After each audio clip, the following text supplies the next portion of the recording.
But there is no joy here in Jamesport because Long Island's potato farmers are facing the most disastrous year of this century. Potatoes are fetching only 2 cents per pound, when it costs the farmer an average of 5 cents to produce. This farm was started by 70-year-old Charles Chikanowitz's father in 1908. Well, I think this is the last generation, my boys. I don't think their sons are going to be in farming anymore. Long Island's potato farmers are indirectly suffering from the problems faced by farmers in the Midwest, some of whom switched to potatoes after disastrous price yields in corn and soybeans. The potato harvest increased 10% this year, and that was enough to drive the price down 60%. Bill Sanek, cooperative extension agent for Suffolk County, predicts the number of acres in potatoes will decline by nearly a third next year on Long Island, and half of the acreage will be lost to farming, perhaps forever. In the potato acreage, as I said, it's going to be decreasing. We have 13,000 acres, and we don't know how many will be planted in 1986, but it'll probably be in the area of around 8,000 or 9,000 acres, which is quite a drastic decrease. I think there's somebody going out of business. When a farmer gets up in age close to retirement, and you have a year like this, the incentive to retirement is pretty strong. Compounding the problem for farmers is that prior to the 1960s, the companies that bought the potatoes also sold fertilizer and other supplies and extended credit at no interest. That's no longer available, and farmers have to go to commercial credit. Many will not be able to do so. John Kiyofsky has one of the largest potato farming operations in Suffolk County, 500 acres. And he says that for the first time, he doesn't know if he'll get the necessary credit for planting next season. This was the average year. We would have the fertilizer in the barn and the seed potatoes ordered. But we haven't done anything yet.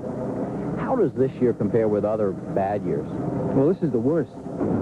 Kiyofsky estimates he has $500,000 tied up in machinery, 80% of it good for nothing but potatoes. But unlike Midwestern farmers, whose land can only be used for farming, Long Islanders have alternatives to foreclosure. Most farm experts believe the crisis in agriculture will mean more and more of Long Island's farm belt will turn into luxury condos. Still, family farmers like Charlie Chikanowitz won't give up without a fight. We're going to expand more on the farm stand. With vegetables, cauliflower, cabbage, broccoli. Do you foresee your children involved in farming? I'm sorry to say no. Earlier today, and for farmers out on Long Island, it was a lot like salt water rubbing into their wounds. All of the wet weather we've had has left their farms flooded, and that may mean less of the vegetables you're used to seeing this time of year. Channel 2's Long Island correspondent Mark Schumacher has more. It's potato season on Long Island, and the harvest has been going on for the last few weeks at the Chikanowitz farm. So has the sorting.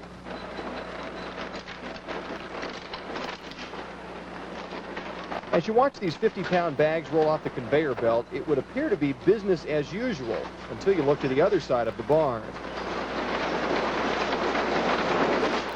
This is where the bad potatoes are sent, to a pile that's twice its normal size. You see, 26 inches of rain since June has swamped potato fields and much of this year's crop.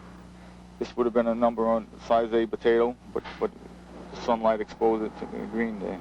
You see the sunlight exposed it, so, Right, so the water had washed the soil off. The and soil this was washed to exposed? this area here, and that was turned to green. Yeah. As we trudged out toward his muddy potato field, Charlie Chikanowitz told me that a third to half of his usual crop has been exposed by the rains and ruined. Here's your potato.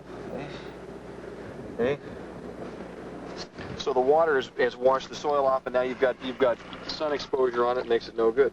Here's this green. These potatoes will be thrown away along with the income they would have harvested. Bill Sanek of Cornell University's Cooperative Extension says all Long Island crops are waterlogged, making them prone to problems. A black rot of cabbage is an excellent example, and mildew on almost every crop. Pumpkins, potatoes, a whole list of things. Farmers say the sweet corn wasn't so sweet this summer, and the grape crop at wineries won't be a vintage one. It'll be smaller. For some farmers, this growing season has been a total washout. I know a few farmers that with spinach, they just couldn't harvest anything. I mean, they dished up whole fields of spinach because of the wet weather. Sanek says farms are getting smaller as more of this land is being lost to developers. If wet weather losses are too great, more farmers may have to get out of the business. For the past 4 years, the Chikanowitz farm here has shrunk from 300 down to 80 acres.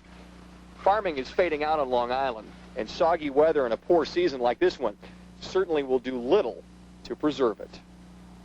In Riverhead, Long Island, I'm Mark Schumacher, Channel 2 News. Now those are under siege from beetles. As farmers struggle to win the battle of the bug, they say that they're getting no help from the feds. News 12's Connie Conway reports.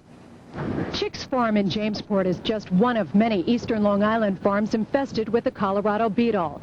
The potato harvest due at the end of this month is virtually ruined by this little pest. Charlie Chickanowicz, known as Chick to his friends, devoted 80 acres of his 250-acre farm to the potato crop this year. Now, fields visibly turn brown, and Chick may be lucky if he harvests 25% of his crop. Within a week, these vines will be dead, and this will be the crop. And look already, look. They love potatoes. They're right in the ground with them. The beetles have been becoming more and more of a nuisance each year, but in years past, the farmer could spray a pesticide known as Cryolite and save the crop. Now, the U.S. Environmental Protection Agency has limited its use, and instead of spraying 6 times a season and effectively killing the beetle, farmers are now limited to 2 sprayings per season. The 2 has been based on their feeling that there might be some other materials that would be available or useful to the growers. However, our scientific tests conducted on Long Island have shown that that is not true, and it appears to be more of a political situation than a scientific situation. Farmers are basically on their own to use only 2 applications of the Cryolite on the potato crop this season, yet they can use twice as much of it on other crops such as tomatoes. So farmers are wondering why. Because according to the state DEC, the federal government has not approved Cryolite for potatoes. And in the past, they have given emergency approval only. And at this point, it's too late. Now, Chick holds the future of his potato crop in his hard-working hands. That insect can eat for free or yourself or your family. In Jamesport, Connie Conway, News 12, Long Island. And the state DEC says it may take up to 2 years before the federal government approves the pesticide for use on potatoes.